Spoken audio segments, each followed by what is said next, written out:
ਕੁੜੇ ਹਮਾਰ ਮਾਦੰ ਯਾ ਬਾਬੀ ਦੈਨ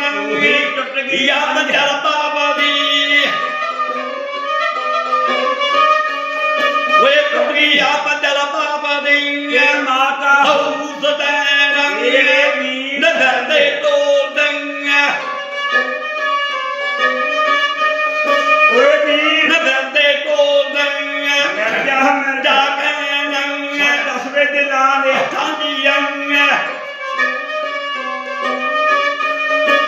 ਰਾਛਾ ਦੇ ਹੱਥਾਂ ਦੀ ਅੰਗ ਕੱਢ ਕੇ ਸ਼ਿਕਾਇਤ ਲੈ ਨੰਗ ਕੱਢ ਕੇ ਸ਼ਿਕਾਇਤ ਲੈ ਨੰਗ ਰਾਛਾ